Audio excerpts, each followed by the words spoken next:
Gram सभा रामपुर औरंगाबाद से आपका भाई, आपका बेटा प्रधान पद के सेवक, प्रधान पद के उम्मीदवार आरिफ भाई उतरे हैं मैदान में आप सभी जनता जनार्दन के सम्मान में। तो याद रखिएगा प्रिय मित्रों, अपने आरिफ भाई को ही प्रधानी पद पर बिठाएं और अपने ग्राम सभा रामपुर औरंगाबाद में विकास की गंगा बहाएं। आपका भाई, आपका बेटा, आपका चहेता, आपका हर दिल अजीज प्रत्याशी, सबके दुखों में काम आने वाला आरिफ भाई गरीबों का पूरा तभी अरमान होगा जब आपका आरिफ भाई प्रधान होगा। किया वादा है मिलके निभाएंगे हम, आरिफ भैया को विजयी बनाएंगे हम। किया वादा है मिलके निभाएंगे हम, आरिफ भैया को विजयी बनाएंगे हम। अपने गाँव से पढ़ा लिखा भैया हमें विद्वान चाहिए, आरिफ भैया जैसा हमें प्रधान चाहिए। भाई बहनों से हमें वरदान चाहिए, आरिफ भैया जैसा हमें प्रधान चाहिए।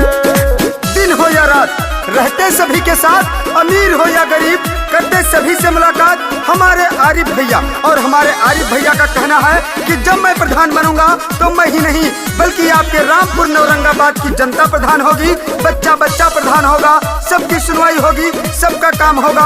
आपका भाई, आपका बेटा, आपका चहेता आरिफ भाई। याद रखिएगा प्रिय मित्रों, माताओं, बहनों, भाइयों, आपसे निवेदन है कि आने वाले प्रधानी के चुनाव में आप अपने आरिफ भाई को जिताएं।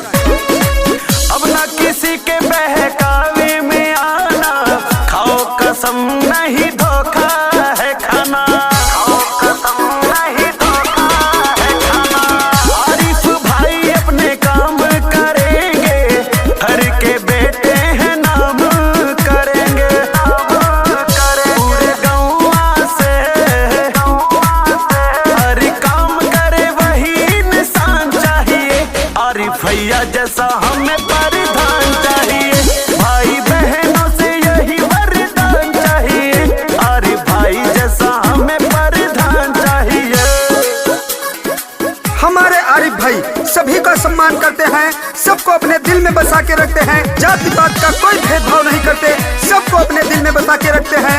आपका भाई, आपका बेटा आरिफ भाई इस बार उतरा है मैदान में। तो याद रखिएगा प्रिय मित्रों, अपने आरिफ भाई को ही जिताएं और अपने ग्राम सभा रामपुर औरंगाबाद में विकास की गंगा बहाएं। अपने बेटे, अपने चहेते, अपने दुलरुए प्रत्याशी आरिफ भाई को जिताएं, अपने गाँव का विकास कराएं।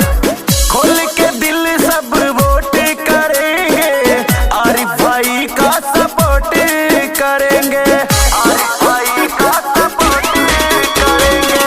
आरिफ भाई है सबका सहारा, इनके बिना ना हमारा गुजारा। पूरे गाँव से सबकी रक्षा करे ऐसा बलवान चाहिए, आरिफ भाई जैसा हमें प्रधान चाहिए। भाई बहनों से हमें मतदान चाहिए, आरिफ भाई जैसा हमें प्रधान चाहिए। हमारे आरिफ भैया का कहना है कि ना धर्म की बात करूंगा, ना जात की बात करूंगा, अरे मैं इंसान हूँ भाइयों, सिर्फ विकास की बात करूंगा।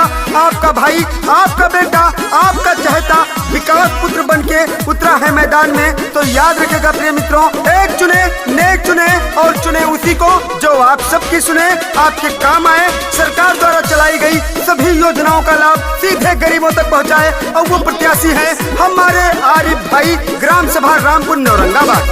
आरिफ भाई पे विश्वास करेंगे, जीत के भैया ना निराश करेंगे। जीत के भैया ना निराश करेंगे। हिंदू मुस्लिम भी साथ में रहते, जीत के भैया विकास करेंगे। पूरे गाँव से इस बार हमें नया कीर्तिमान चाहिए, आरिफ भाई जैसा हमें प्रधान चाहिए। भाई